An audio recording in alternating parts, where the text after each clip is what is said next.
I'm your host and thinker in chief, Zach Stat Pearson, and today I'm joined by the verbal minister of verbal assault, A1 Chaos. Yeah, hello. Please don't start that laugh shit. So, I'm gonna try not to. thank you. So, this may be a two-parter, but it may not be because, as I've learned, there's an entire missing episode I need to upload. I think I'm starting to, or rather, I now envy cowards, and I'm not sure if that's healthy. I don't think so. Yeah, well, that's kind of why you're here. So, I really don't know how to properly phrase this. I realized very quickly, and I've had this conversation with some of my quote-unquote pretty friends, and I'm not saying quote-unquote because they're actually hideous. They are pretty, I just don't like telling them that because they say stupid shit or they think stupid shit when I acknowledge their prettiness. And I'm not talking about the ones I'm attracted to, just the ones that are objectively beautiful, right? And fucking, I learned very quickly that I don't know if I'm able to discern if I'm their friend or a bodyguard to them that they're just social with. I mean, it could be a bit of both. I don't know how that would work, but you know this shit better than me. So, not too long ago, I ran into an old friend of mine, Haley. And for the record, no, I do not mean Mathers Haley. Completely different Haley. Now, this Haley is like the granddaughter and daughter of either supermodels or just veteran models. Like, she's practically third generation and she's not even sure she wants to do it. Or she doesn't want to do it her whole life because, I mean, you can't really do it your whole life most of the time, but also just because she actually has a deep interest in civic engineering, which is how it started.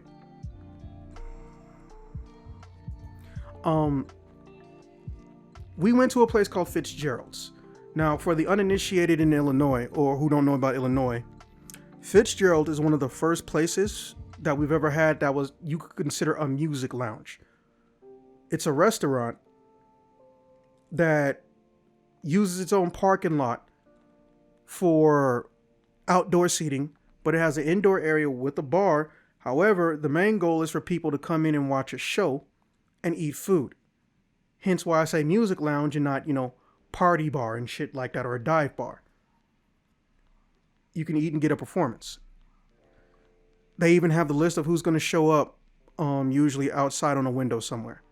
They're a very cool place, and they're a staple, not so much of Berwyn, but they're a staple and an icon of Chicago, because few places can honestly say they do it as well as they do, but also can maintain the same quality that they do for as long as they have. Remember, this is a full service restaurant. So I tell her where I'm going. She says, hey, I'll go. And I was like, oh, I appreciate it. It's like, oh, and it's been a while, so I'll pay for everything. I was like, no, Haley, no. You cannot do that because that has implications, and some are good, some are bad. And, I really don't feel like going through some shit again with your umpteenth boyfriend.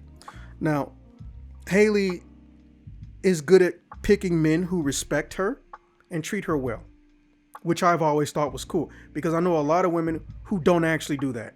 They just get the guy who has an annoying thing that he does that bothers them the least. Or they're letting someone getting away with being an asshole or a slob because he smashed good, but they can't say those words. Or, they're secretly desperate, and since this person is moderately pretty, they just think, well, I have to keep him because if I don't, I'll never have something like this again. I was like, you'll never have an asshole like that again? Where's the downside? And I've never had to have those conversations with her about, hey, you need to stop this shit. However, she will get dudes that are threatened by my existence. I can't remember what country she's from, but, she's bilingual.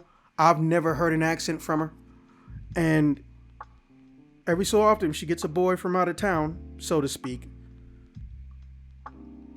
I'm a threat. We go someplace, she pops out to the bathroom or something. There'll be 5 or 6 other dudes there that know her. She's gonna be interrogating me. And then when he leaves or they leave or the party function is, there'll be a bunch of dudes saying, "Hey, did you and Haley get into something?" Like, no. Oh, so what the fuck was that about? It's like, I don't know. What's wrong? Why was he asking you all those questions? How you knew her and all that shit?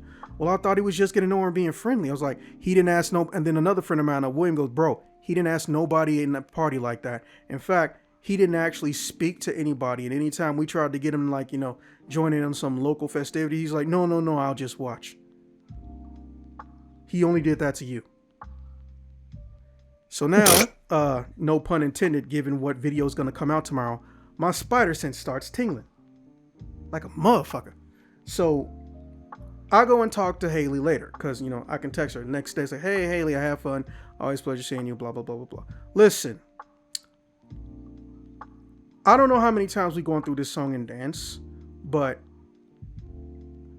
I think you might want to start getting guy help or guy recommendations or having guys, interrogate in secret anytime you get a boyfriend.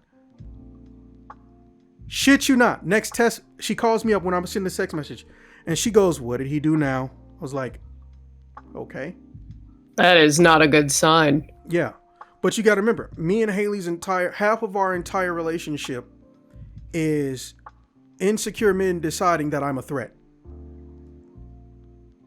I will admit, no one told me when I was younger or as an adult, women find funniness attractive and it can be used as a way to slide into their hearts, DMs. And I don't mean for sex. I mean like it can transition more easily into being a boyfriend or friend with benefit, whatever, if you're comically appealing to women. Mm-hmm. Don't get me wrong. I'm aware that there are other things you can do. Get a lot of muscle, have a big dick, smash, all this other stuff. But we all know there has to be some initial pull. Whereas with women, there's no set thing that I'm aware of with men. Sometimes we know that we shouldn't like someone based on how they look. That's not exclusive to men. Or sometimes it's a height preference, or sometimes it's a build preference. But I would still consider that in the realm of shallow. Let's call a spade a spade. It's shallow. It's not intimate. But it's easier to get past that barrier if you can just, do some nice shit with makeup, or you are already inherently appealing. Mm-hmm. So there's that layover, or there's that dichotomy, I guess, on how we view things. Here's the problem, though. Much like with, well, actually, you weren't here for, y'all never actually overlapped. It's kind of sad, but I guess I should benefit from that. Kelly, aka Neko Mimi, who's come up a few times, even though she's not technically on the channel anymore.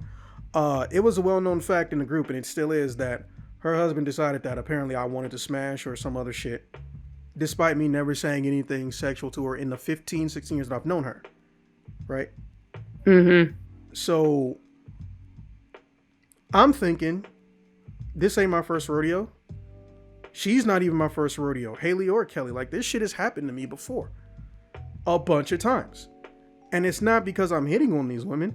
I said something funny, or I made a pun, or I helped one of their guy friends or husbands or boyfriends or brothers prank them, because that's how I get my enjoyment. And then there'll be someone who just decides, he's trying to fuck, or I don't like him. I feel like he's shady. And then the men or the women around them will tell me that this happened. And even if they find out I know, they will continue to do the shit, but then put on a mask in my face. Mm-hmm. So, because I think this wasn't even a full month ago. I think it was maybe 2 weeks ago, maybe 3 weeks. It was before Thanksgiving. So speed forward to, I went over my rich cousin's place. It was fun. I'm not gonna lie. I love them to death. I like seeing them, and money didn't get to their heads. They're just genuinely chill and respectable people. And that's good. Yeah, but I left my coat over there. However, I'm from Chicago, so I know how to look like I'm wearing a little bit, but I have a shit ton of layers. And then you put a fleece over that so you can generate your own heat. So I was actually pretty warm. I hit him up. His wife, my cousin-in-law, Lauren, and my cousin Alphonse told me, "Hey, you left your stuff." I was like, "Hey, don't worry about it. I'm gonna come over there and get it." And then I gave him a gift that got to his house yesterday, called an early Christmas gift. So, you know what? This might as well be a life story instead of 2 cent. Fuck it. So I don't know how this is gonna shake out, or I might just divide it up as a 2 cent, spread out content. I've never actually divided shit up before, except for in 2 occasions. But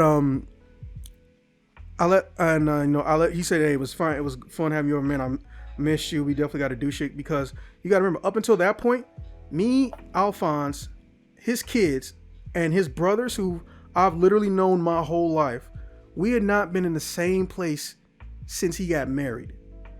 And his oldest son is now fucking 17.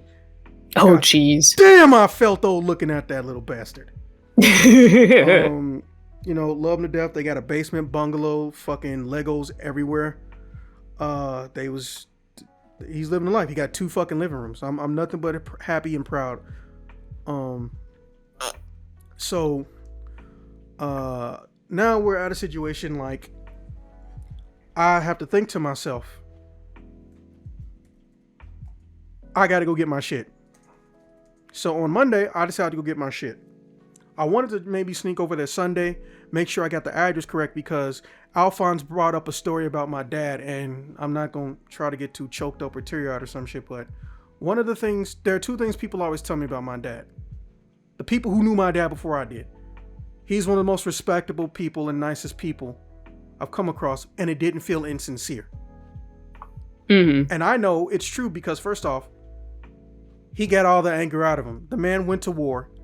He raised, before me, 8 fucking kids. Oh, gosh. Yeah. And he was old. Like I said, my dad was born in the 20s. Despite my youth, my dad was born in the 20s. The youngest one before me was like 30 when I was born. I have many nieces and nephews. Don't ask.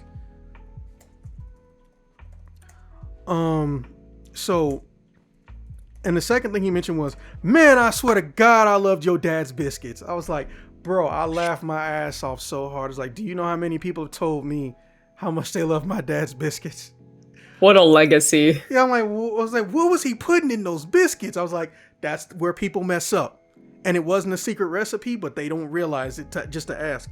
He wasn't doing shit to the biscuits. His syrup recipe, you could pour it on dog shit and it would make you want to eat it. Oh, yeah. So, despite what people normally expect from, like a grocery store, the no longer called Aunt Jemima racist ass syrup. And then there's that other one. I forgot what it was called. But my dad did not use... Buttersworth?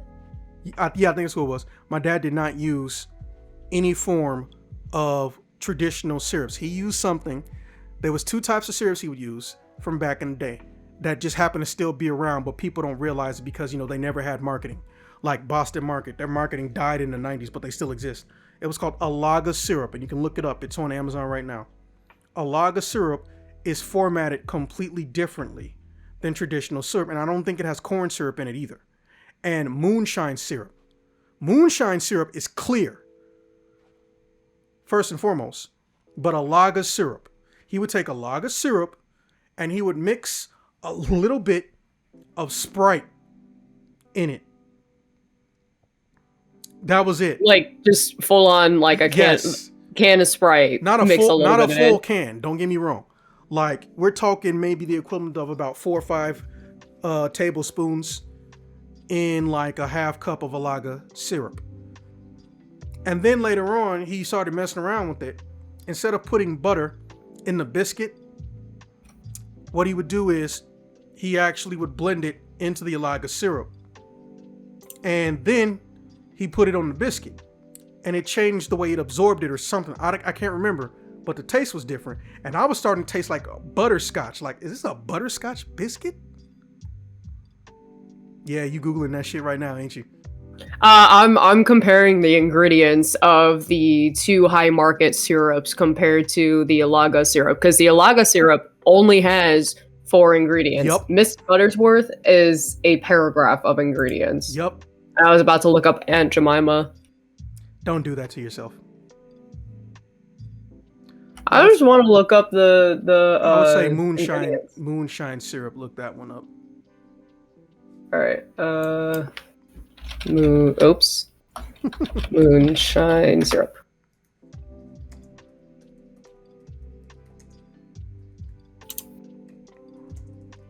Let's see. What do they have? Well, that didn't help me. Oh, here. Okay. So, I had a good time.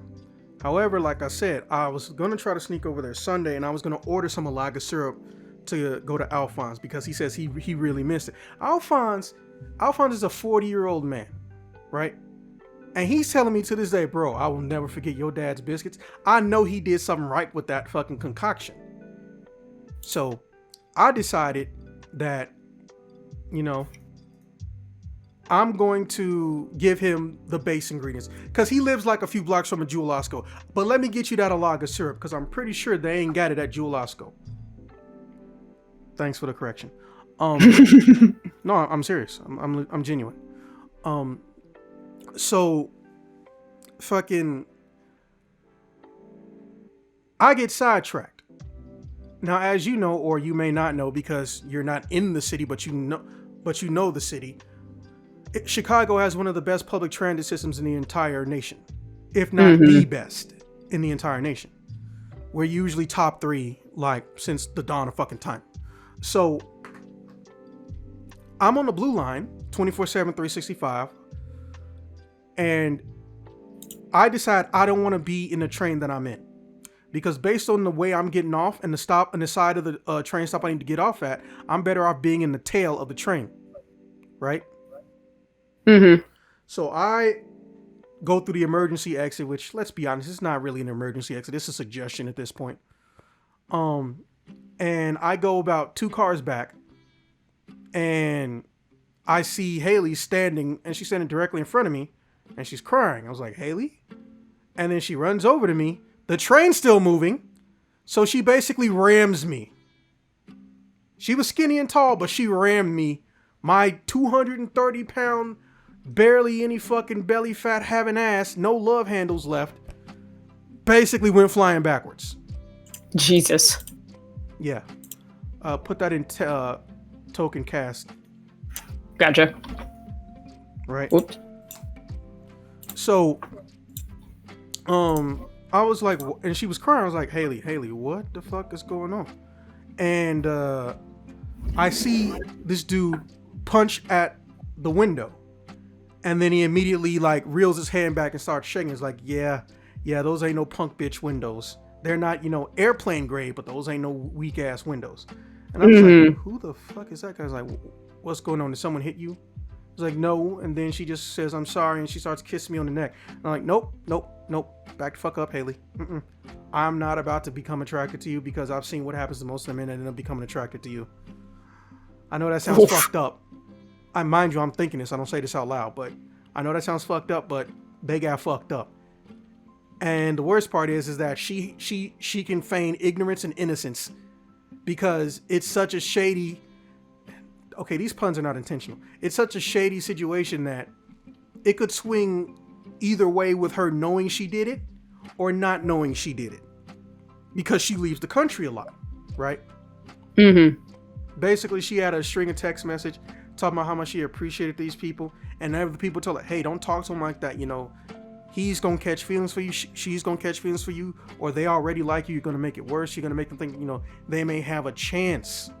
Because there's a difference between you knowing someone likes you and they ain't got a shot and giving them hope, right? But, she lives in a different world. She's actually driven Lambos before, and I asked her why she didn't own one. She said she hates the little amount of storage that there is, and she eventually got tired of it. Also, she had trouble fitting in them. I was like, yeah, well, you like wearing heels and you're fucking 6'4". What'd you expect? Yeah, they're not exactly the biggest things in the world. Yeah, but that's just her, like, her standing. But she was like, he was mean, he hated all of my male friends, but he kept so obsessing over you. I was like, yeah, that's a good question. Why? I didn't ask a question. I was like, come on, Haley, you know what the fuck I meant. So we sit down on this train and we start talking. And that's what made me realize, and that's what eventually led to this shit right that we're having right now. So I told Haley, I was like, listen, Haley, I didn't even know you respected me or just your relationship enough to leave someone if I make them insecure. Because I've gone so numb to the concept of someone deciding they hate me because of someone I'm not attracted to that I know I should lose respect for people who tell me, my husband, my wife says we can't be friends anymore. Because the answer is, well, why is that? Oh, well, I mean, you stress them out. I was like, how do I stress them out? They just don't like you. It's like, that's what you should have said. And then I'll walk off.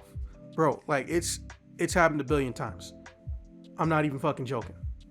That's just so dumb. Yeah, but you gotta understand, a lot of people do not have self-esteem that is independent of a relationship. They tie a part of their self-esteem, their ego, or their standing in society, even in this day and age, based on their upbringing or where they're from and their lack of access to people of a similar age. It's kind of why I'm a little bit worried about Phantom Mermaid, but Brittany, yeah, that's her. Oh yeah, sorry. I guess it takes the seriousness from the story if you use a handle. Brittany Adams, I guess, because I know so many people like Brittany, but Brittany always hates being compared to other people. She lives in the middle of nowhere in Michigan, small population. If anyone has a job, they more than likely don't have it in the same town or zip code that they live in, and the nearest movie theater and gym is close to a fucking hour away. Right? Jeez. Yeah, I get it. You don't have a lot of options unless you get out of there. But she also has an eye condition.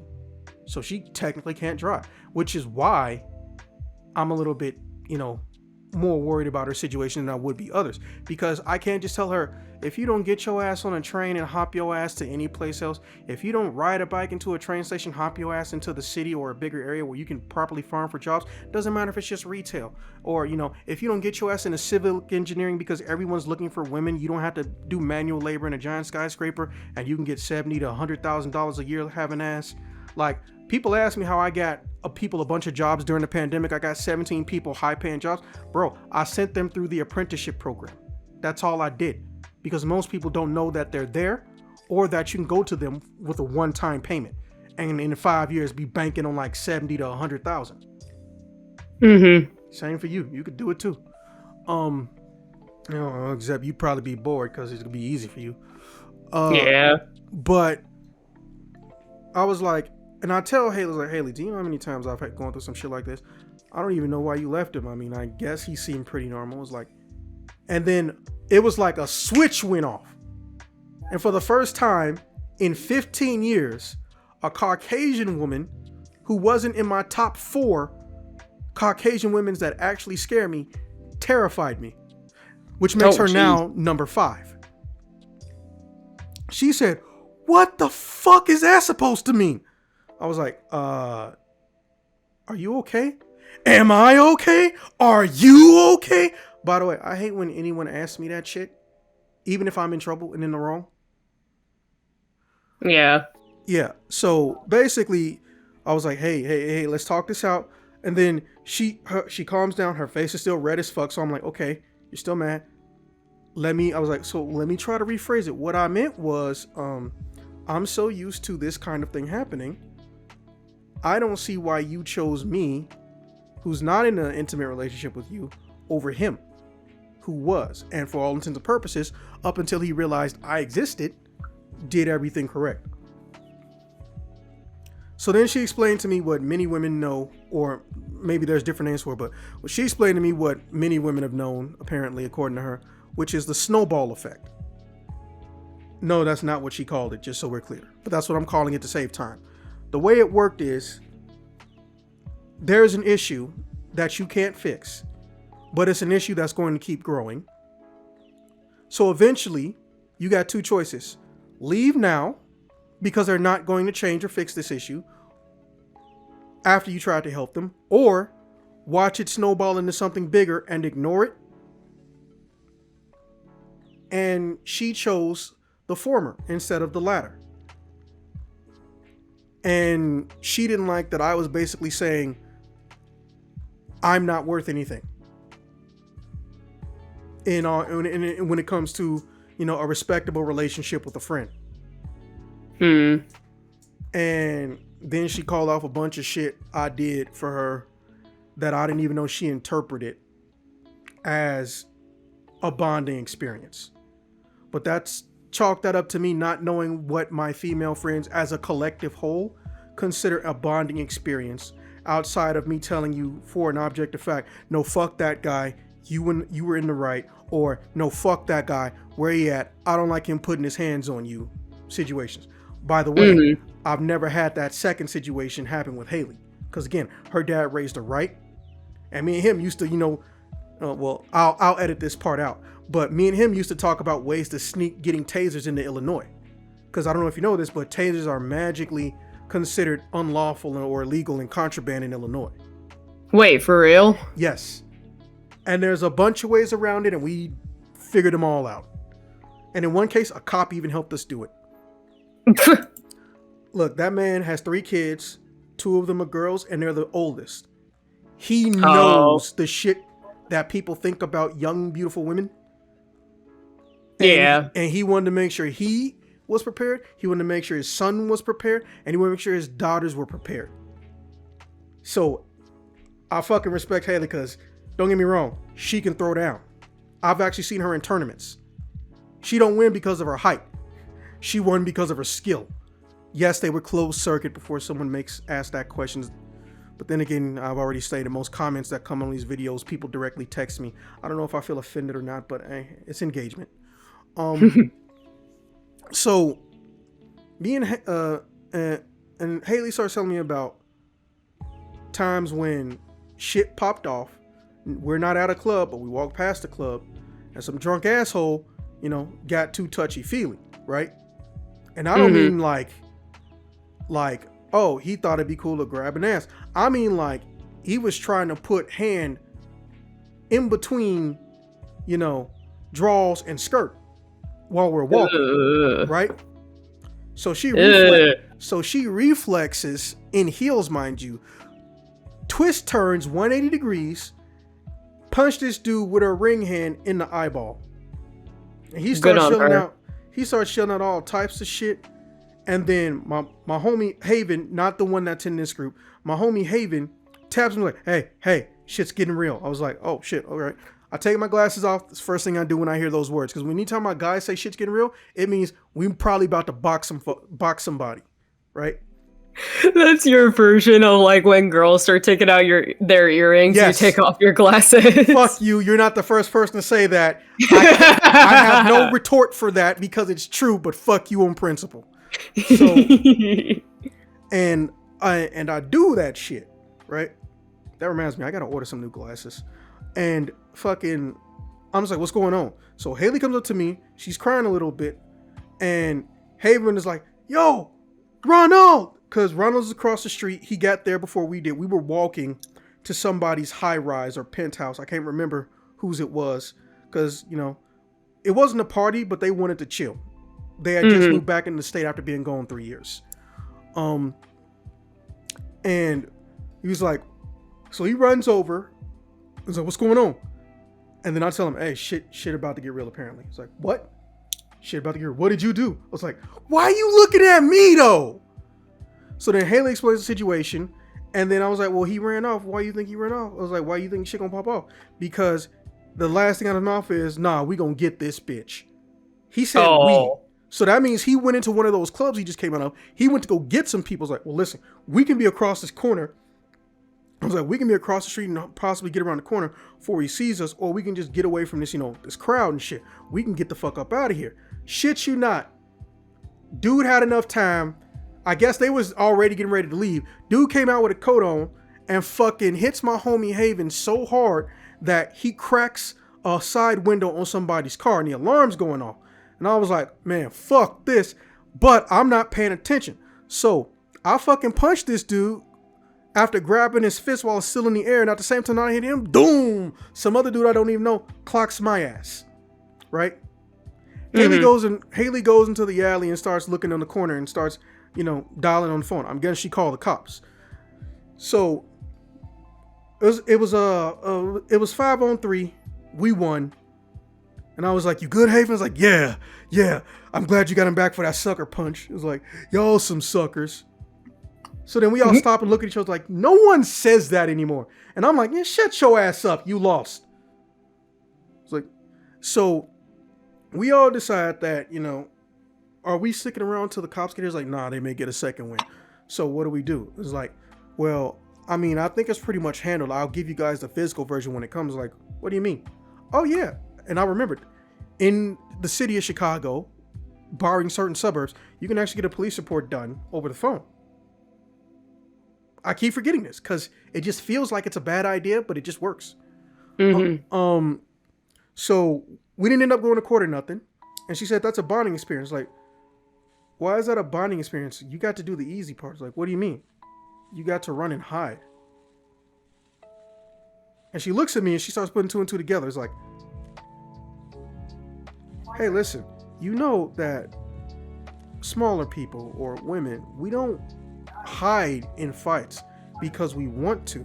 We know that we can't do that much damage without a weapon, a tool, or we have to cheat in some way or get away.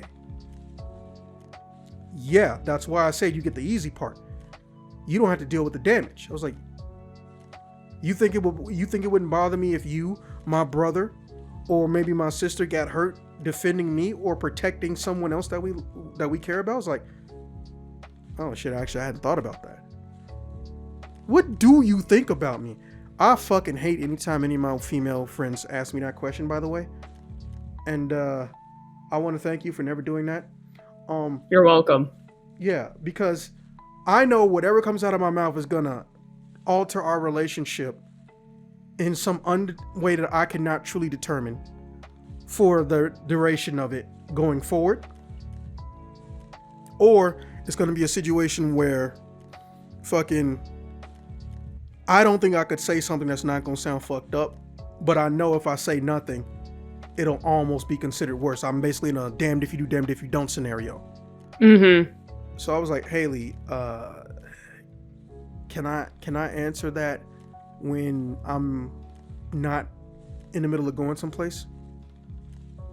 You're not going to work right now. It's the middle of the day. I was like, oh, that's right. I forgot Haley's smart. Fuck. Damn it. Yes, essentially. So I was like, I hate this scenario. What do I do? So I was like, and she's like, stop doing that. I was like, what? You're pausing because you want to give yourself time to think your way out of the scenario. It's not going to happen. If you get off this train, I'm gonna get off this train, and I'm gonna be holding one of your arms in that weird lock that you hate that's really hard for you to get out with one arm. And also, I might start crying just so I can fuck with you in public. Damn. Realized, oh, that's right. Haley's known me for 12 years. So she's learned through transitive properties or people some of my weaknesses and fears. Fuck. I'm not getting out of this. So I tell her, like, listen. And I told her what I told you. I think I'm starting to envy cowards.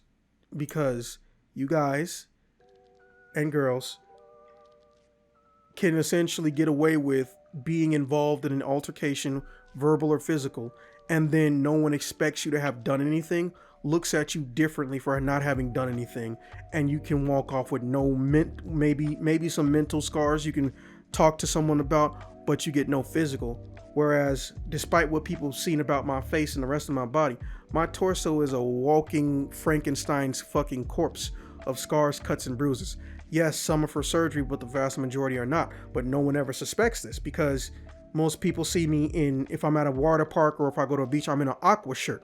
Well, first off, I just hate fucking having any type of salt water directly touching me without something to peel that shit off with later. It's not because I'm insecure about my stomach. I don't have fucking love handles or nothing.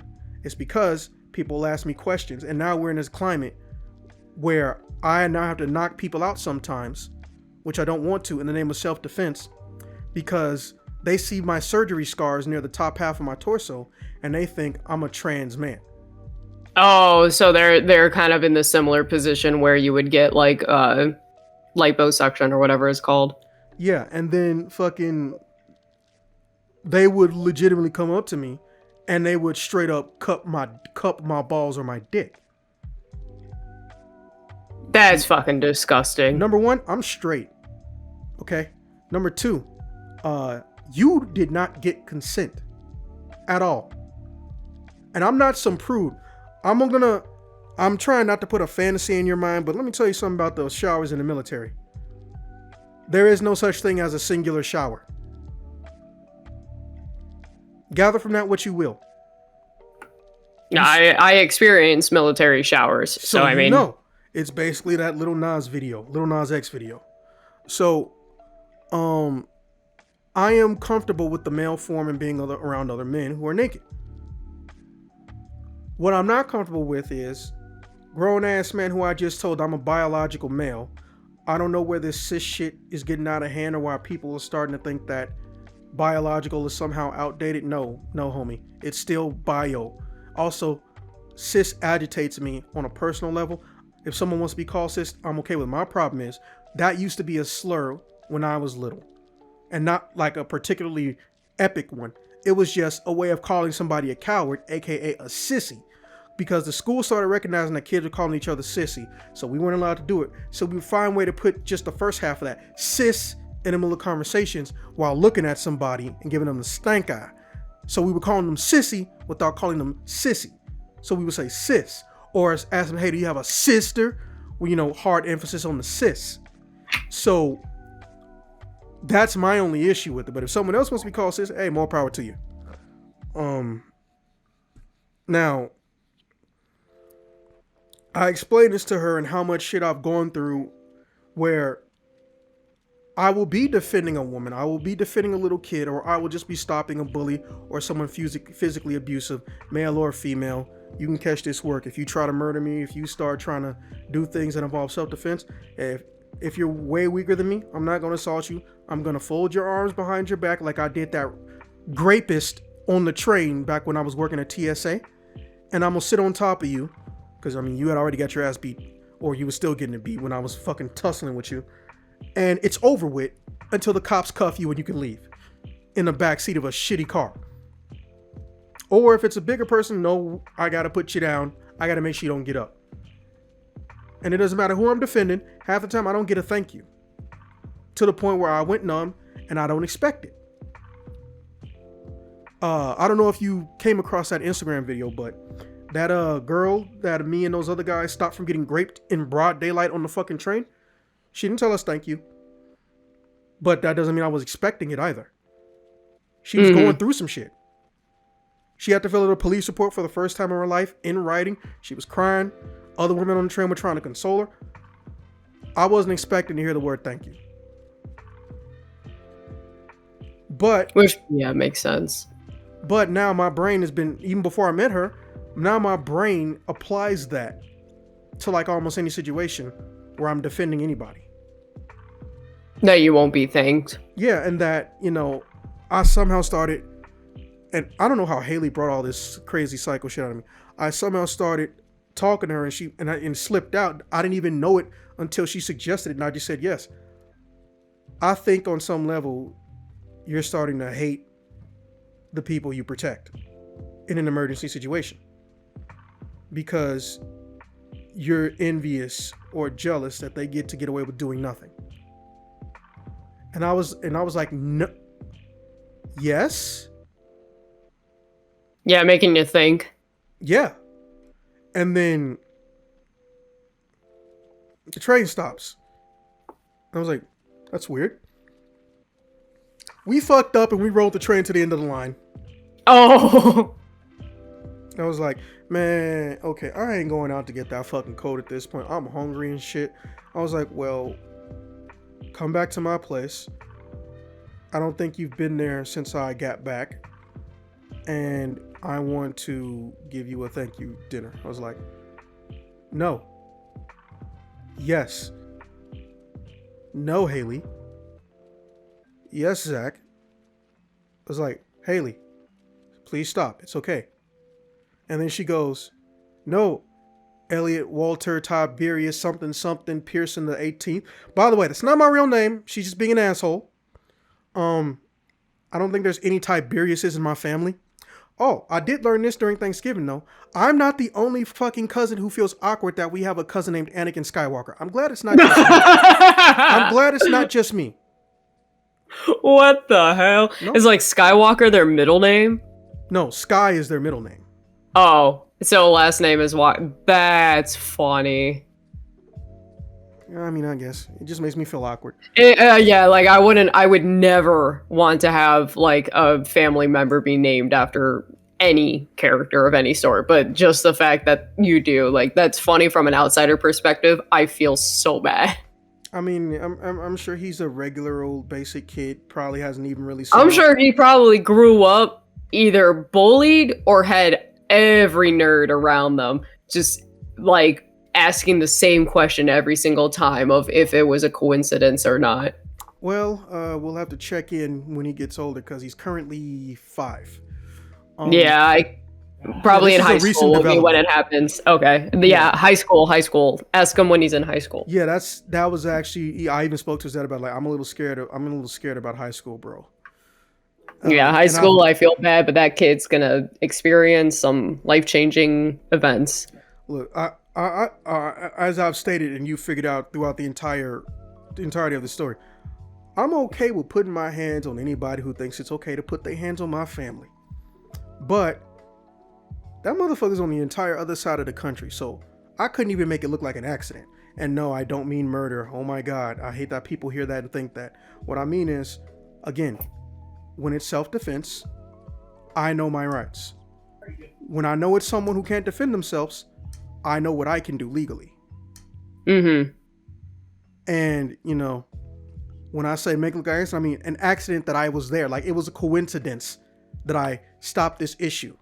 Like, my friend who was getting beat up by her ex-boyfriend and didn't even want to tell her husband. I don't know the level of personality disorder you need to have for that shit to be going on. I made it look like an accident that me and him just met at the gas station, and he bitch slapped her on camera. Oh my God. Whoops. You know, my head just happened to slip across his teeth. Who could have foreseen that? Mm-hmm. Because the goal initially was just to ambush his ass, you know, show him the pictures I got, call the cops, and get him arrested or watch him try to run. Because he knows where she's going to be because she never changed her job. So he tries to show up in places in between her coming from work and home. Right? Yeah. And one of the most common ones was the gas station. But, you know, that's a whole nother story in and of itself. But anyways, and I'm just like I was like, Haley, stop doing that. Please don't fucking make up shit to my name. Because there are so few friends that I have that actually ask what my name is. It's not a fucking secret. Probably said this on the channel a billion times. That when they hear someone imply my real name, they assume that it's true. I don't want people thinking my middle name is Tiberius. I was like, well, you never seen Star Trek? That doesn't help. And yes, I have. So, I was like, fucking, look, Haley, I was like, look, no, Zach, shut up, listen. And then she started crying. I don't know anything about you other than, without knowing anything about you, you have defended me from things I don't even want to think about on 3 occasions. You didn't ask for a thanks. You didn't ask for any type of help. And even though you weren't the only person to do it, I always felt like you somehow, at least for maybe like a week afterwards, you got colder when shit happened. I was like, okay, that last one, you're not the first person to say that to me. Now here's something I learned about going to therapy. No, I don't have anything wrong with me other than what I'm about to say. And I went because I wanted to see if there was something wrong with me. I am the type of person who, if I am in the presence of women, if I am in an extreme amount of pain or I have been injured, I'm talking like my hand is backwards, bone is sticking out, I will try to trivialize any and all damage because I do not want to be viewed, for some reason, as in trouble in the presence of women. Or I don't, Mm. or either because we didn't deep dive into it for enough. I didn't go enough times. I don't like the idea of being cared for or coddled by a woman because on some level my brain can quickly switch it from caring about me to pity. Yeah. I don't know what that is called, but that's essentially what it is. So I just want I wasn't being cold to you. I learned that about myself like 6, 7 years ago, and that was it. I was like, what do you mean that's it? So you just didn't tell any of your friends this shit? I was like, no. You didn't think we needed to know that?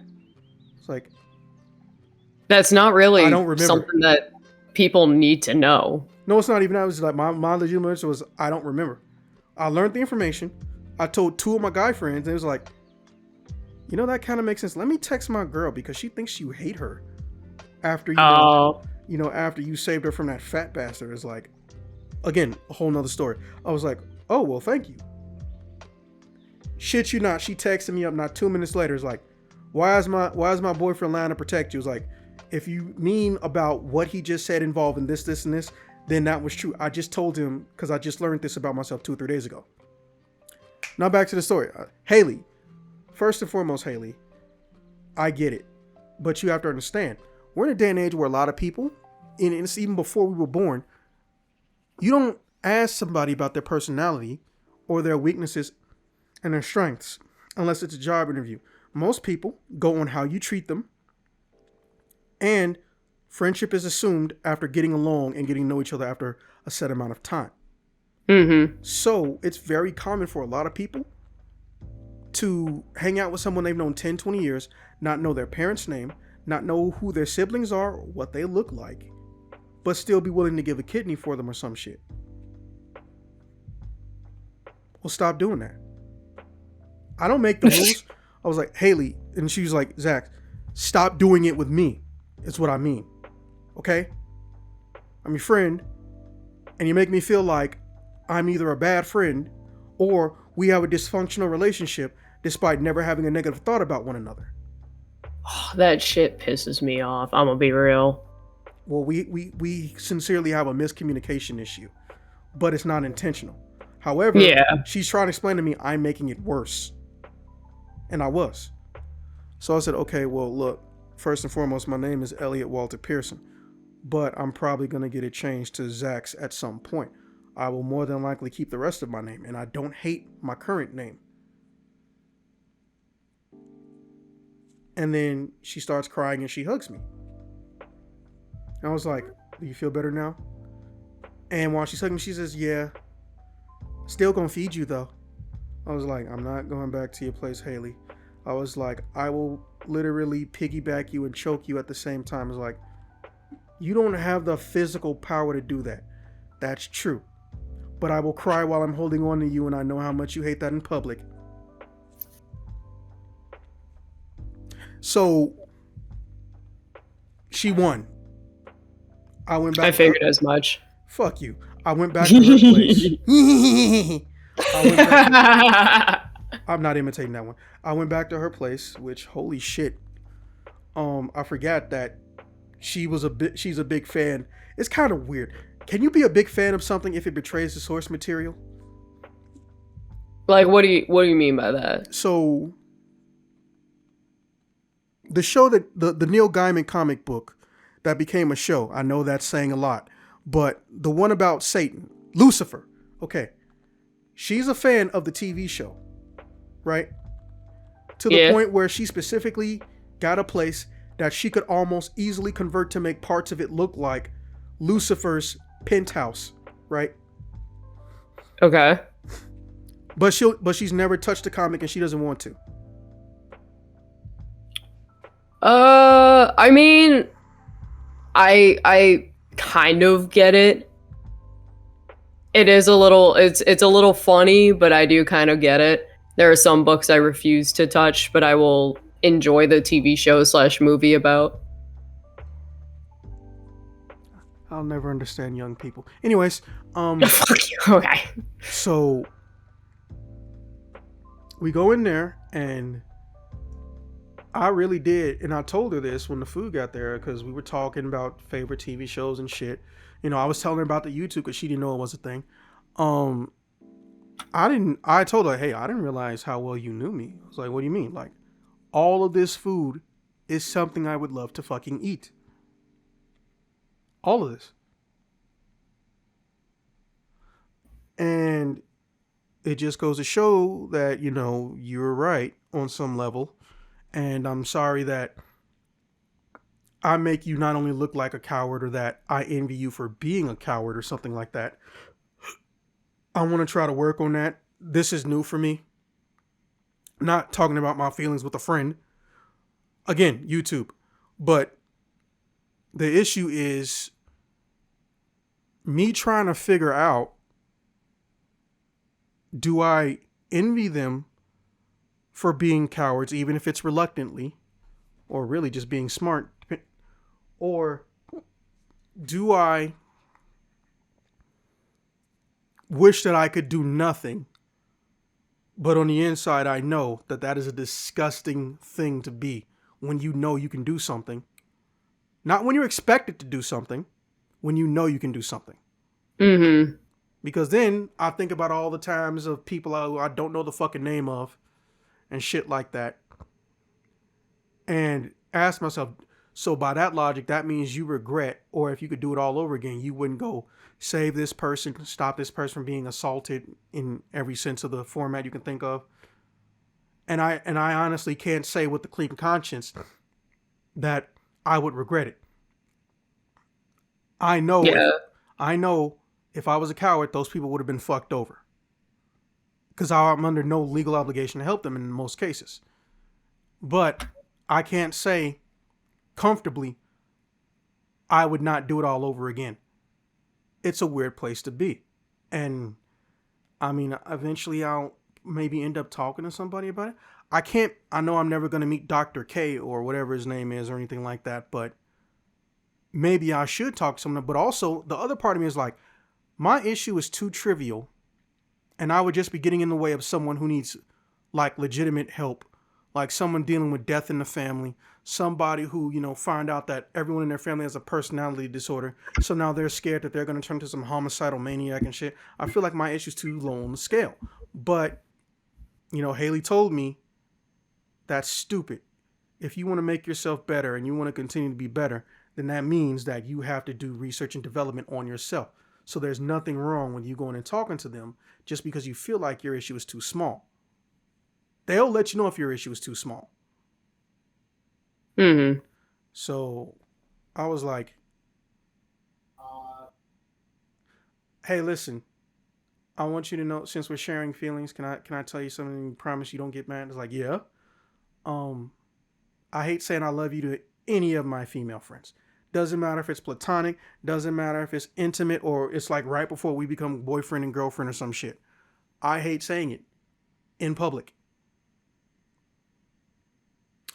But I also hate saying it right now. And I'm not gonna. And she just starts laughing. I don't know if this is good or bad laughter. Right? Yeah. So, I washed up because apparently she had like 2.5, maybe 3 bathrooms. And she gave me some clothes the next day. I was like, Haley, I know Christmas is around the corner, but you didn't even need to buy clothes to me. How sure are you these even fit? I'm not sure. I was like, so why did you get them? Because I'm not giving them back to my goddamn ex-boyfriend. And hey, he got some nice coats. Well, he had some nice coats. Under new property. Yeah. Now, a part of me wanted to ask, Haley, did you buy these for him and you're taking them back? Or are these his and you're stealing them from him? Because there's a difference between a gift and being an accessory to a crime. Mm-hmm. So I thought about it and I was like, nah. I'm just gonna not ask for clarification. Hey, I'm under no legal obligation to. Mm-hmm. So I get ready to leave in the morning, which was, well, yesterday or 2 days ago, Monday. Um, I drop all that stuff off because that's too much shit to come back with. And then I go to my cousin's place. I order him this Alaga syrup. I pick up my coat. And luckily, my $200 headphones were in there. Thank God. And Haley texted me and she said, hey, listen, I think I might permanently become a resident of, my home country. I was like, oh shit. Well, that's a serious decision. I mean, I would love to see more of you, but I'm not going to force you to stay because I want you to. Also, free healthcare. So, listen, I have a passport. I don't mind trying to, come over there. Or next time I'm near your area, we can, maybe you can take a train or I can take a train to you and, we can do whatever. I was like, oh yeah, if you ever single again, and you come this way, you're not leaving until I get a ring. Oh. I was like, hey, Haley, you sent me the wrong text. This is Zach's. You just texted me. So just so you know. And I swear to God, this white girl said the most gangster shit I've ever heard. Cause she called me up and I had to think about it. Like, I feel like I should let this go to voicemail. So I let this go to voicemail, right? I listened to the voicemail. And this white girl, who has never in her life possibly been to a neighborhood where the income was less than $50,000 and known about it, said, motherfucker, if you don't call me in 3 minutes, I'm coming back to Chicago and I'm gonna fuck your life up. Oh my God. The fun way. And I'm gonna tell my parents you're the one. So like any man in that decision, I made the smart decision. I called her back. And then she said,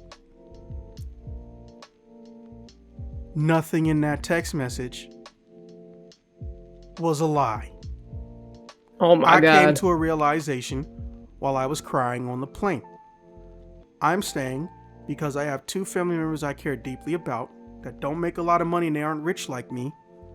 And I want to help them get better. That's going to require me living here, even if I'm not their physical assistant, because I can get them help and free healthcare. Duh. I want to be around them because their time on this earth is short. Also, piss me off like that again and I might just fucking move back. And then I'm still going to do everything I said. You're not off the hook until your girlfriend lets you off the hook. And I said, yes, ma'am. And then she said, have a nice day. It's 4 a.m. here. I'm going to sleep. Yes, ma'am. Then I looked up everyone we're connected to on social media and in my phone. And I texted them, nobody tell her that I don't have a fucking girlfriend. I am not averse to the concept of getting married. I'm not averse to friends with benefits. I'm not averse to being in a committed and serious relationship. My problem is, I think I told you this a long time ago. I did too much moving around, like middle to end of my 20s. So anytime I wanted to pursue or could pursue a serious or intimate relationship, it had to devolve into friends with benefits, or it could only be friends with benefits. Now, don't get me wrong. I accept whatever system I'm put into. You play the cards you're dealt. How am I going to be a one and only with somebody when I'm only going to be around for 3 weeks and then for the next like half a year, I'm going to be gone? Mm-hmm. And it's not that they can't come. It's more like, hey, I can't pay for everybody and they can't pay for themselves, to keep going back and forth, back and forth, back and forth. Right? Yeah. So I just accepted it. Most of them I'm still friends with, but I want to be somewhere stationary. I have no problem living in a different country, especially when there's free healthcare. But think about how much extra shit I lose at that point. Yes, I can still talk to, we'll say 60% of my friends if I leave the country. But also, I don't want to be the reason that she's in a place she don't want to be. Because remember what she said.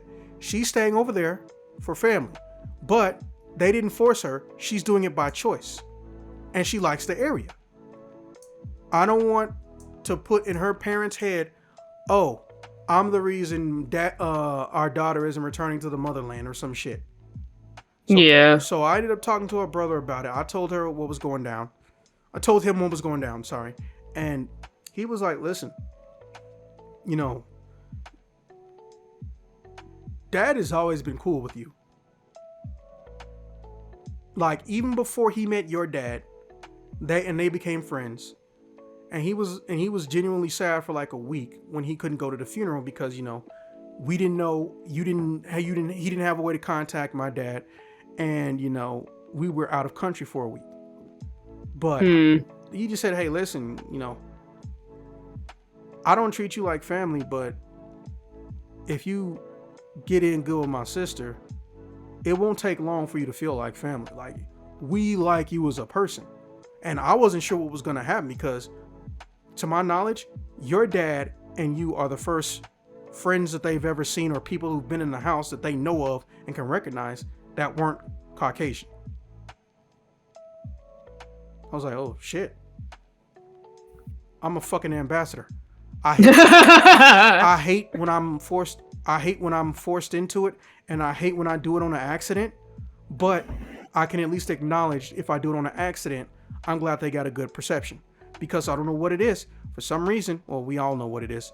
There are people who have no knowledge. They have no information about minorities outside of what Tucker Carlson tells them. And Fox News bullshits. Mm-hmm.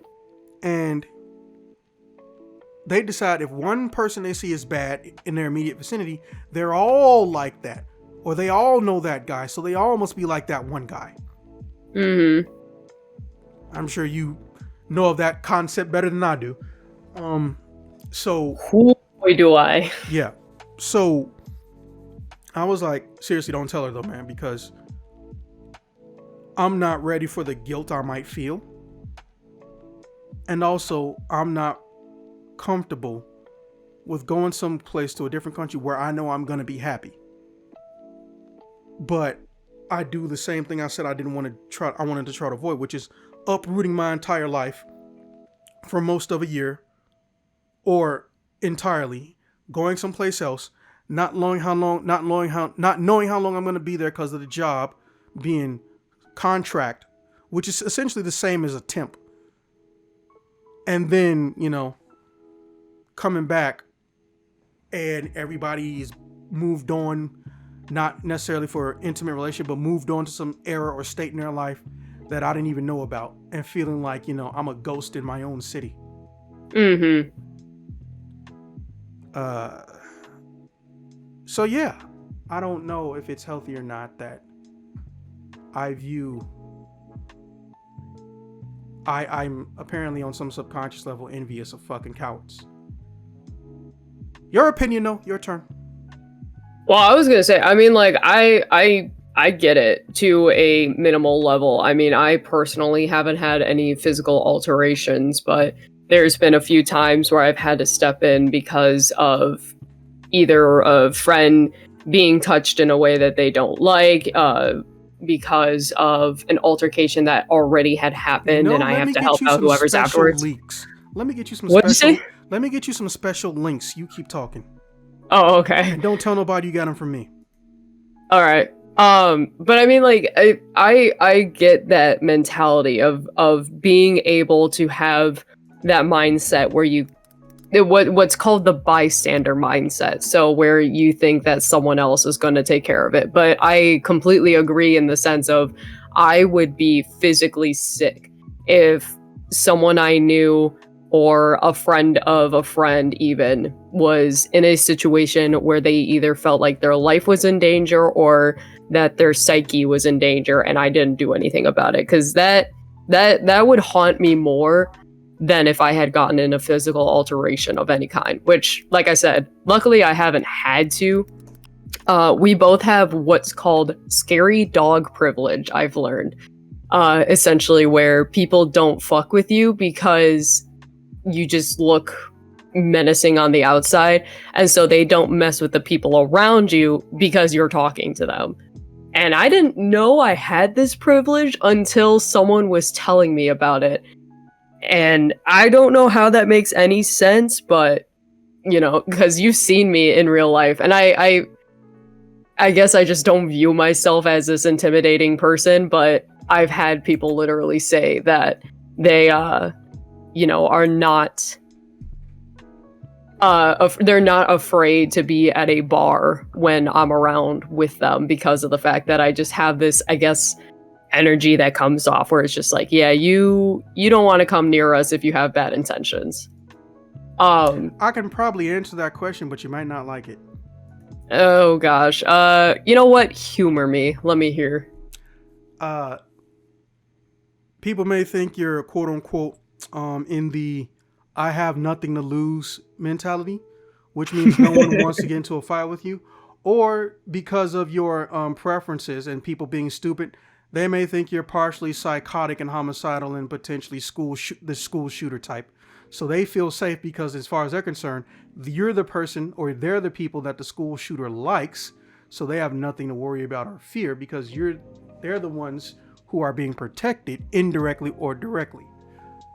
However, that's not fucking healthy for them to think like that, but I acknowledge it because, well, I've had a similar issue. Duh. But mine is more on the lines of, because he went into the military, because, they've completely forgotten that I have literal over a decade of martial arts experience to the point where I was a child instructor. Mind you, that doesn't translate to all the arts I did. Some of them I barely got a yellow. It was really only 2 arts where I got black and beyond. And then, then they see the dog tag. It's like, oh, let me not piss this guy off. Let me stay on this guy's good side, even if they're bigger than me. Because I don't look scared of them. And even if I'm not intimidating, I'm not displaying fear. I was like, well, yeah, the military will quickly teach you how to fear no man. But that's what it is. On paper, I hate it. And I'm going to tell you why. Because that means no matter where I go, as long as it's a certain time of day or it's an empty street, women have decided that they need to watch out for me in case I may be one of those unsavory types, if you catch my drift. Yeah.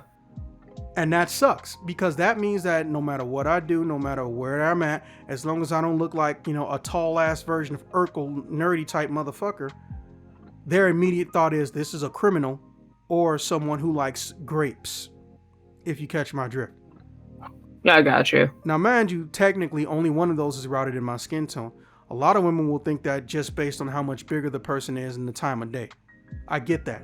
It's not fucking healthy, but I get it. I honestly do. So, I honestly look at it like there's nothing I can do. Because first off, why should I have to calm your nerves based on how you feel? You're the one stereotyping me. I'm done conforming and kissing your ass. And then I'll have female friends who will defend the logic. And ultimately, I had to just accept that I didn't cause this problem. I'm not the one who can fix this problem. But I shouldn't have to take shit off of people. Yeah, no, I got you. Because, I mean, it's sort of similar situation for me, not obviously based on race, but because I'm transgender, I have had that stereotype where people immediately assume, due to media and fake news, that I'm going to be this big problem and that, I expect the world to revolve around me and all this other stupid ass. It just annoys me what people have said to me, and yeah, like all it's because the honest of the fact, gospel. Yeah, like the big thing about it is if you know me, I am very much a person who adapts to the world around them, regardless of what my view is. If I disagree with you on something, I will state my opinion. If we get into an altercation about that, I am just going to back down because I don't care what you think. I know what I think. I thought I would share my opinion, and if you're getting offended by that, then you know what? Whatever. I'll back away. I'll back down for now. But it's the dumb stereotypes of, especially when I was in high school, where people just immediately look at you, see that you're, of specific stereotypes that transgenders would normally show, and immediately be like, oh, I don't want to talk to that person because I bet they're going to get offended at every single thing I say, or I bet they're going to be trying to push the gay agenda on me and things like that. And it's like, I don't know you. I ain't going to talk to you about shit. If you come up to me and you start saying that stuff to me, I am going to see you as the lowest kind of low that a person can get, because that is just dumb as hell. And it's happened to a few of my friends too. And then I have to come over and be like, are you seriously saying this dumb shit right now? Like, how old are you? What generation are we in now? I get it's new shit, but the questions that they ask or the things that they point out literally makes you sit there and shake your head like, how are you a functioning human? How is this a thought? I know the answer to that question, but you might not like it. Honestly, humor me again. You know me, I don't get offended and I don't care. Yeah, see, everyone says that till they do. So how long have we known each other, and when have I ever been offended by you other than you making fun of me? Okay, well, first off, I'm not talking about being offended by me. I mean, I'm offended by how they got to that point. Oh, no, I know how they got to that point. I took enough psychology classes and shit like that to understand. Why the fuck you asked me to tell you the answer? Because I thought you were going to have some sort of Zach sprung quip about it. No, don't get me wrong. I love those just as much as the next person. But no, I actually found out the real reason and how it happened. And I was like, this is fucking painfully stupid. I feel bad for trans people on some level. Yeah, it's just situations you have to look at, be like, this is not worth my time, and turn around. And unfortunately, in those small interactions, I should say, on the bigger interactions, yeah, you should, obviously say something about it. But on the small interactions, I fucking hate it, because some of them think that if you walk away and say nothing, that they're right. Like, yes, they're very right wing, but no, they assume that they're right. Mm-hmm. And one of the biggest things that's annoyed me ever in my life is when stupid people think that they're right because they can't be humble about it. Mm-hmm. You're wrong, but you're loud wrong. But since you can only hear your voice, you think that you're right. No.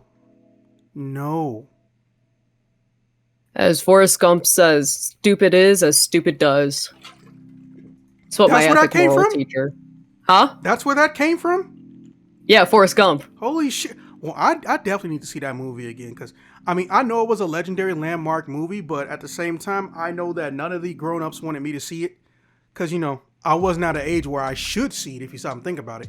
But I saw it when I was like 8, but I can remember honestly nothing from it other than the box of chocolate line and the Run Forest Rose. I gotta see that movie again. I'm gonna look up who streams that later. It's actually really funny because of the fact that my moral ethics teacher, so the teacher that is trying to show us, hey, don't be dumbasses when you're cops. Don't be like the cops are now.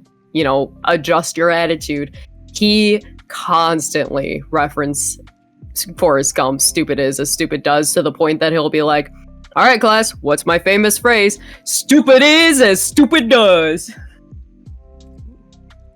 Well, that's just the mentality you've got to have nowadays, is that when you get approached by those stupid people, that's just what they're going to do. And they aren't going to stop, no matter what you try to do or say.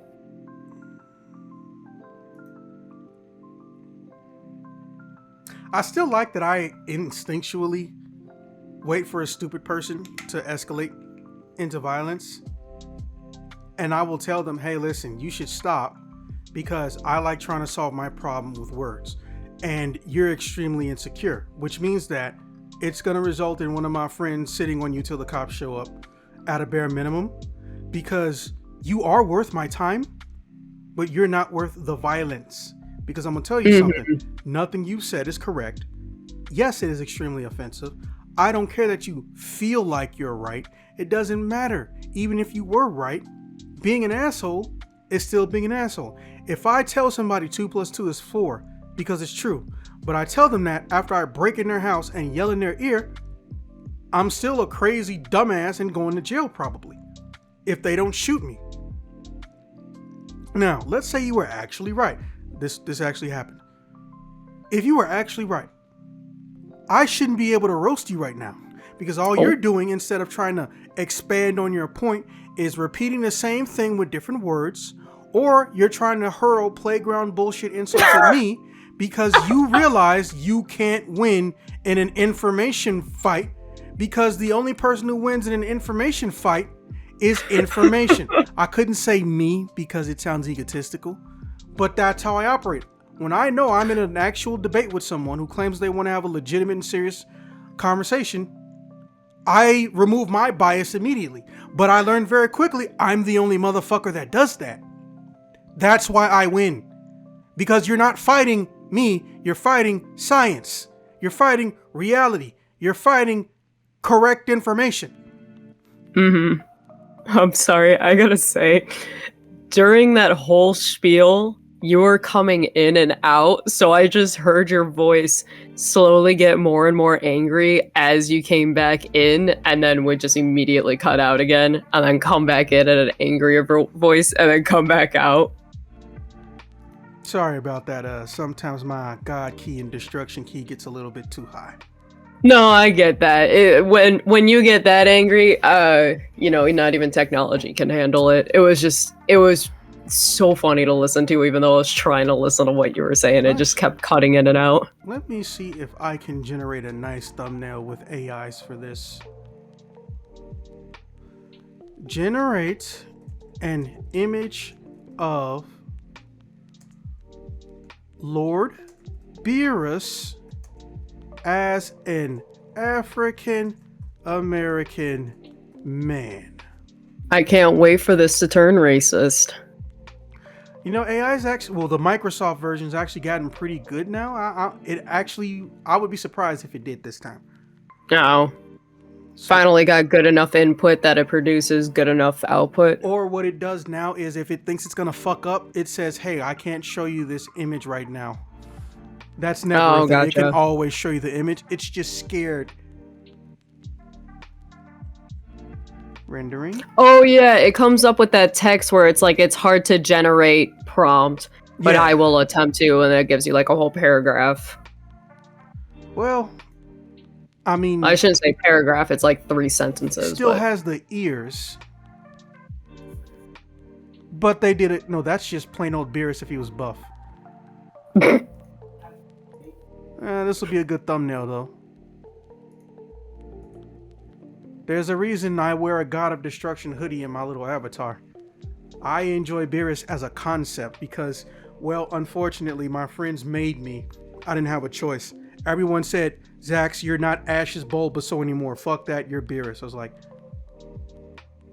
there's not enough material in that movie to assume his characterization is similar to mine. I was like, oh, so you didn't know the show was out? I was like, aren't they still doing like a longer version of the Beerus movie? I was like, no, they got past that. So, and I was like, and I got to watching it, and I was like, oh fuck, I hate you bastards because you're right. Mm-hmm. He sleeps and eats, and he will leave you alone if you leave him alone.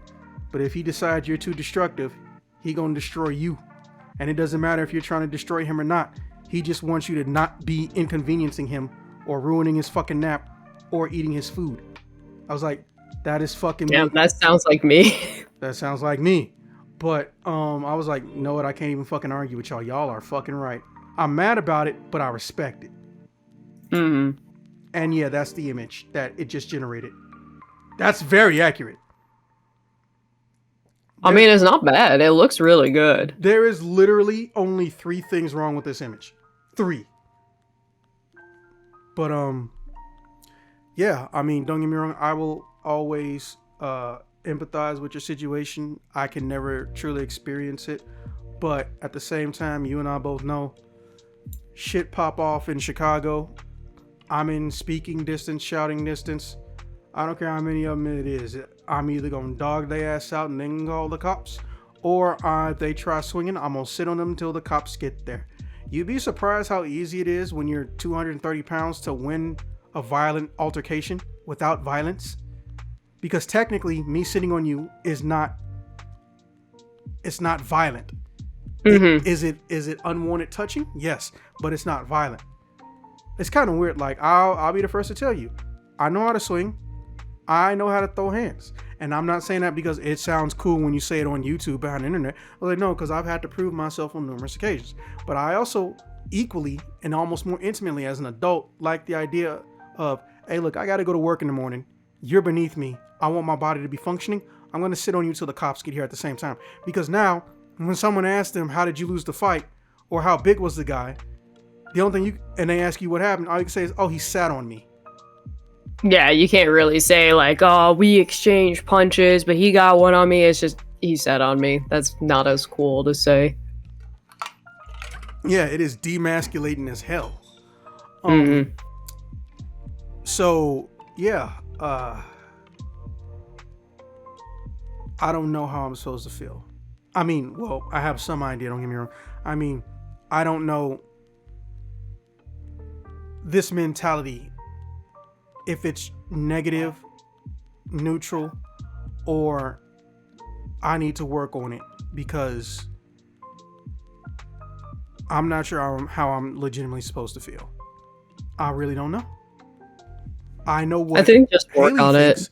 Yeah, I know what Haley thinks, and I'm not gonna lie, I agreed with Haley, and also at the same time, I know it's not a switch I can just turn off tomorrow, right? Mm-hmm. If I don't know, there's some 3-year-old getting thrown around down the street from me, and I run out there barefoot and beat some dude's ass, and I got 3 or 4 teeth meat out, and their mom was standing there watching. A part of me is still gonna be like, man, I wish I could be the mom in this scenario. It's not gonna go away immediately. Mm-hmm. But I guess, yeah, you and Haley are right on some level. Well, I mean, like I said, like having that bystander mentality is really bad to have, because majority of the time, because it's the bystander mentality, everyone in the group is going to have that mentality. It takes one person to not have that mentality to actually do something. But then you become that designated person, and that's where the problem comes in. Because if everyone else has the bystander mentality, they look to you to solve a problem. And if you face a problem that you can't fix, then that becomes, a mind fuck for you, because you want to do something, but you can't. And so it's something that basically you have to work on until you feel comfortable enough with yourself that you no longer have that jealousy for the bystanders, but you also don't have the, I guess, like heroic mindset. That was actually pretty Psychology good. Classes kicking in. I was about to say that because, we actually do have a guy who minored in ethics. He's a child psychologist, but he minored in ethics. I don't know what the fuck happened with him. It was weird. Don't get me wrong. He's one of the investors. He's Dr. 9 in the Project Blue Discord. But here's the thing. He was supposed to look up if there may be some, what is it called? Conflicts of interest, right? He was going through an official authority to give him a ruling. And I've spoken to him dozens of times since then. If he's actually been in this token podcast group for at least, I think, almost a full year, because I wanted him not because he's my friend and I respect him. I wanted him because he's that friend I know I'm going to talk to if, like, tomorrow a bunch of my cousins and my family, mom, dad, and all that shit, well, my dad's dead, but you know what I mean, if they die tomorrow, he would be that person who I know would talk me out of doing something stupid, right? Mm-hmm. And that means I put him in a category of, I will listen to you more than anybody, almost, even if I've known them 100 years more than you, right? Mm-hmm. And I asked him, could you be on the channel and could you just maybe be like Dr. K? Explain how you perceive things based on your degrees or how you feel in your opinion. Because people who should be talking about psychology almost are never doing it on YouTube. Because it's too easy to be an asshole or to lie and manipulate people to sell something or to get attention instead of, trying to generally help people who have issues. Don't get me wrong, there are some cool doctors on YouTube, but a lot of them do not get attention. Dr. K is very lucky, and I continue to want him to do the best he can at what he does. Because you and I both know, if idiot children see all these little fucking not Kardashian Jenners online being pieces of shit and getting rewarded for it continuously, they're going to think it's normal and okay because they've normalized shitty behavior. Mm-hmm. So if we have people talking those types of people, not saying they're all like that, streamers and shit, into bettering their mental understanding and help, I'm all for it. Except Miskiff. And before anyone makes an assumption, no, I do not hate Miskiff. I'm tired of hearing people tell me he is my exact fucking opposite. I don't know shit about this dude, but I looked up a video. It was him talking to Dr. K, and there were shorts connected to it. I was like, I'm conflicted to the point where it actually fucked with my sleep. I don't know if people saying he's my exact opposite because, well, apparently he has a crush on someone who looks like someone who was almost my girlfriend. We did a lot of things that I regret. She enjoyed it. I regretted it. And he can't seal the deal, close the deal, whatever it is, whether it's try to be a boyfriend or have a friend with benefit. He can't close the deal, but I did. First off, I accidentally washed her goddamn phone number in the laundry. Okay? Oh. You can't close the deal and you have ADHD and you're slowly losing every memory you have of your childhood. I came in on the video of that and Dr. K, but everything connected to it was him and this one girl, I'm not gonna say her name, who looks like Michelle. That was the version of this particular woman that I was intimately familiar with. Like pulling hair off of him on a broken, busted table, being electrocuted by her, literally, even though he has a heart condition, and saying, hi, I have a heart condition, I really shouldn't be doing this. Nope, she still electrocutes him. And I'm just like, is this a simp version of me? Or did people mean this is a version of me who has not developed the proper personality traits that go into dealing with the opposite sex or dealing with having a condition like ADHD? He's very successful. I'm not saying I'm jealous of that. In fact, quite the opposite. If you're successful and you're not Amaranth, hey, more power to you, man. I don't give a shit. Hassan, Abi, hey, I would love for your brother to check his LinkedIn inbox. I don't really hate Hassan. I wish that he, respected or at least at a minimum loved his uncle as much as his uncle loves him, but he doesn't, and I have to acknowledge that. But no, I've never disrespected or hated anything Hassan does. I mean, he rags on his uncle and Miss Kasparian too much, but it could just be because I only saw those small little clips in my feed too many times. But I don't have a problem with Miskiff and what he's doing. My issue is I feel bad about how his memory is working.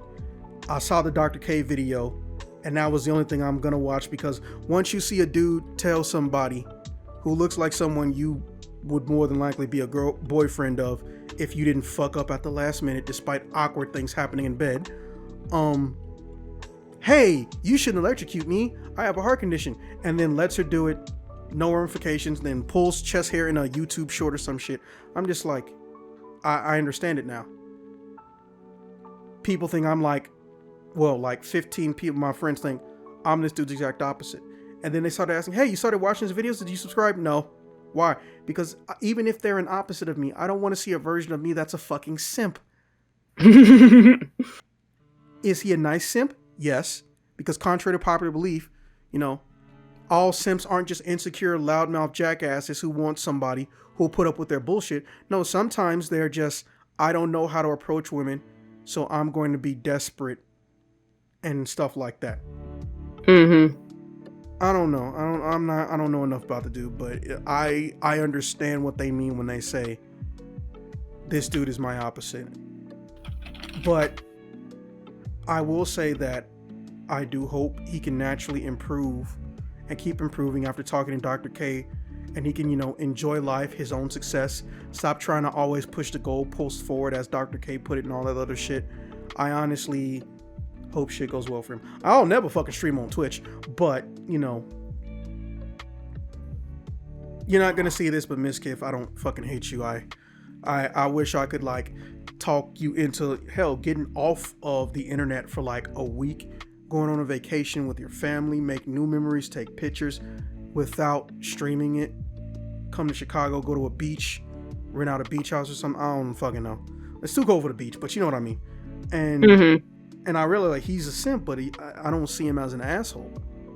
Because I hate to say it, I used to be in that category. If you said you were incel or you were simp, I immediately hated you, considered you disgusting piece of humanity. I'm sorry. And the few people who I lashed out on, even though they deserved it, I still apologize, because it didn't come from a place of understanding. It came from a place of stereotyping. And I, of all people, fucking know better.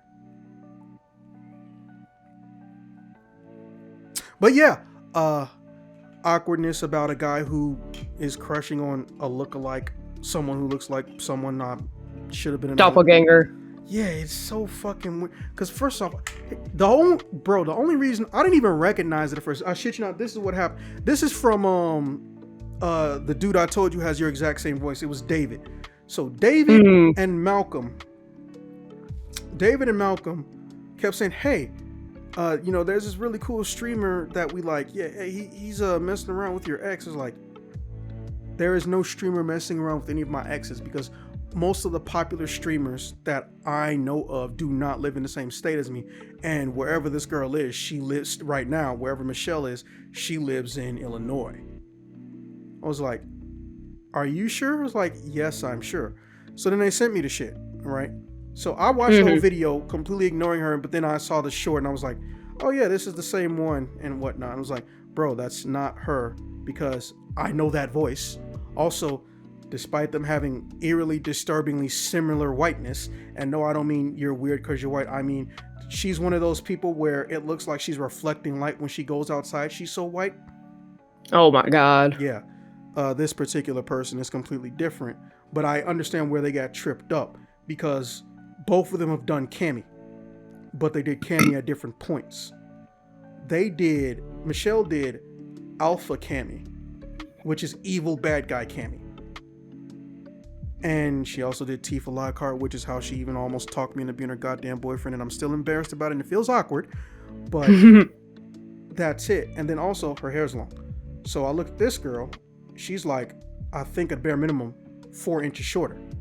Because Michelle is like 5'9", 5'10". This girl is obviously stubby as shit. So I was like, bro, it's not her. I realized immediately.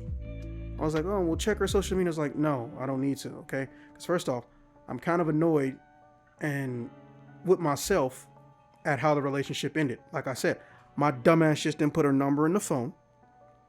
And after she got done profusely apologizing and my friends made her apologize for using me as a patsy when she was in an abusive relationship, that weirdness. Oh, you're in an abusive relationship, but instead of getting out of it immediately, you decide you want to have somebody on the backup, do all this shit with them, and then immediately go into them being your boyfriend, so you don't have a gap in between. That shit, whatever that's called. She was doing that to me, so I didn't talk to her for like 4 months. My friends are mad at her and shit. Like, she had been around. Me and her she had met my friends and shit. We had gone to the movies, all this shit. We was almost pretty much a couple. But I was like, no, this is not the same person. It's not the same voice. Yes, everything else is pretty much the same, but she's shorter. It's a different voice. Don't bring this shit up to me again, okay? Because first off, it already feels weird that you found someone who's an opposite of me, and you found someone who's a doppelganger of an ex. I'm still dealing with that shit.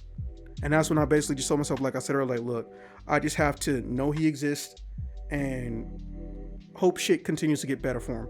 Because it looked like after talking to Dr. K, shit was on the upswing. But I told you how I feel about Twitch streaming, and I told you how I feel about watching a streamer. I ain't trying to do it unless it's a game that I know I'm not gonna play, or you're really fucking funny, or you're Maximilian. Maximilian, dude, is one of the only people who can make me actually get on Twitch even remotely consistently. And I still only get on Twitch maybe once every 2 months.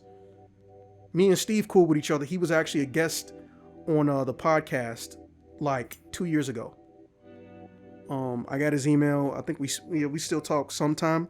I was trying to get him for some Street Fighter 6 shit, but Steve is very bad at checking his correspondence. But, you know, good guy. Wish him nothing but success and luck in life. Don't get me wrong. Infinite Stage is his handles. But yeah, that brings this story to a close. Also, I want to let you know, since you're off for the most part, you know, we were supposed to do some life story shits where you're telling the story like on 4 separate occasions across 3 years. We keep talking about this, yes, and then you don't remind me, and then it doesn't happen.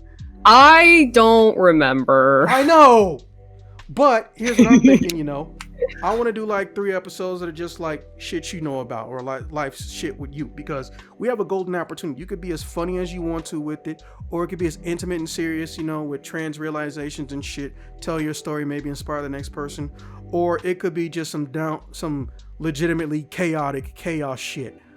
I'm cool with whatever, but you actually need to remember this shit this time. Why is it on me? Because I am not the one who knows the stories, you are. All right, I will tell you what. In 2 weeks I have finals, and then I am doing jack all until January. I will finals week message you and figure out a time. Let's do that. Thank you. I'll put it even in my goddamn calendar so I don't forget. Oh yeah, random fun fact. I shit you not. I got Mizkif mixed up when my friends were telling me to go look at him, mixed up with another motherfucker because I thought his name was Mudkip. I thought he was taking the name Mudkip. Because I'm like, what the fuck is a Mizkif? Did y'all typo that? They must mean Mudkip, the Pokemon. Mm-hmm. But yeah, with that being said, thank you for this. This ain't too now. This is too damn long. Thank you for this 2-parter life stories, because this is like an hour 30. I'm gonna start dividing some of this shit up maybe. And yeah, we will see you guys in the next one. Enjoy the Spider-Man video that comes out tomorrow. Bye.